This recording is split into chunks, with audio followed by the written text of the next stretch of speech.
سلاوای از خوندکار کرد من باجار دربسیمه از خوندکارا صفانه همه براستیو که همو کرد زانن ایش سر دولت ترک اکول مدکن قلك زيان دكينما ودكينه در دور عمجي وبتايبه دكين دبستانيمه جبركو امش خوندنا خو ببارد مينن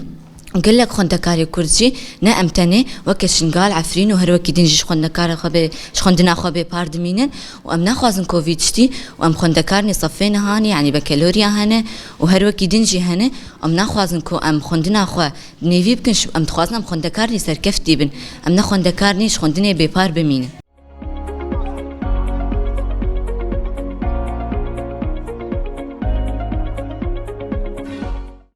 ام ناخذ انه دولة الترك ايريشي دبستاني ما بك جبركو خوندكار قال لك ترست كافي نافاندي وجبركو شهاده البشامه هي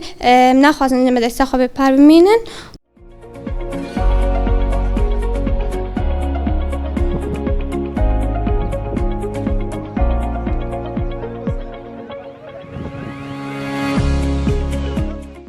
ناوي ملاوين ام ناخذ من تركي ايريشي مدرسه ما بكن لانه دبستاني متى قرتن وتعادت له مجيتي لانه جاء امجي دخل ناخذ مردن ام ناخذ من تركي ايريشي مدرسه ما بكن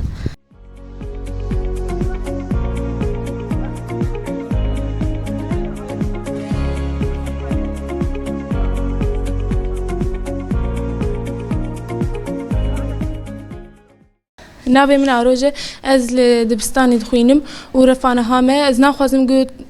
بدا ما قلت تركي الدربسيه دخا والجند الباجارين دن دخا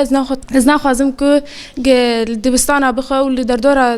دبستانا جي بخا وزرر بيجي هنا خوندكارن او بهلك خوندكار دبستاني خوب مينه اج خوندنا خو كيم ببمو خوندكارين دنجي ش خوندنا خو كيم ببن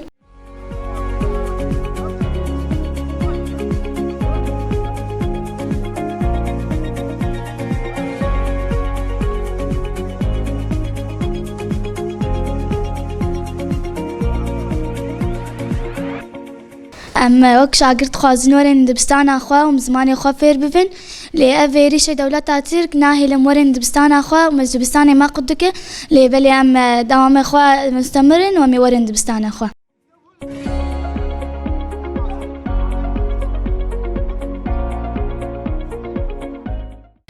من أول العام الدراسي كان عندنا الدوام بالمدرسة منتظم مو بس بمدرستنا نحن بجميع مدارس الدرباسية الدوام عندنا كان تمام والطلاب عم يجوا عم ناخذ دروسنا وأوضاع المدارس بشكل عام كانت كلياتها كويسة لحتى ما بلشت التهديدات التركية رغم هيك كنا عم نجي وكمان كنا مستمرين وعم ناخذ الدروس والطلاب كمان ملتزمين بس من بعد الاستهدافات الأخيرة يلي صارت عنا هون بالمنطقة الأهالي صارت تخاف وبنفس الوقت نحن كمان صرنا نخاف عليهم للطلاب يعني ما عاد فينا نقول لهم تعوا داوموا ونخاف لا سمح الله انه يصير استهدافات بالمدارس ونشيل خطيتهم لهالطلاب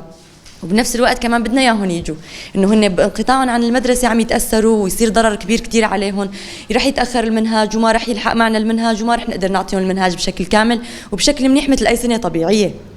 رح تمرق هاي السنه عندهم بنقص يعني فبلشت الاستهدافات والهجمات التركيه علينا هون على المنطقه الاهالي صار يمنعوا طلابهم يعني اولادهم من انه يجوا على الدوام بعدها بلشنا نداوم من اول وجديد انقطعنا يومين او ثلاثه بس وبعدها بلشوا الطلاب من اول وجديد يداوموا لهلا الدوام مو كامل يعني في كتير اهالي لسه ما لهم مأمنين انه يبعثوا اولادهم على الدوام يعني في عنا قسم عم يجي وفي عنا قسم كمان بنفس الوقت ما عم نقدر حتى نجبرهم انه يجوا نحن عم نعطي دروس وعم نحاول انه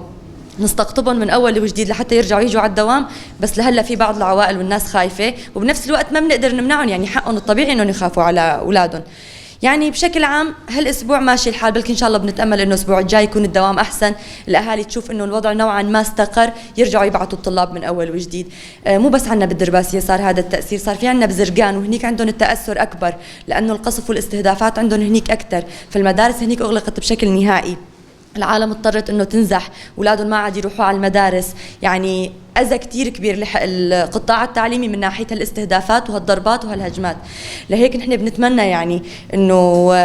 القوى الفاعله او القوى اللي لها دور عندنا هون بالمجتمع توقف هاي الهجمات لترجع تستمر حياتنا بشكل طبيعي يرجعوا طلابنا يداوموا يلتزموا بالمدرسه وما ينقطعوا عن احلى مرحله بحياتهم يعني المدرسه والعلم والتعليم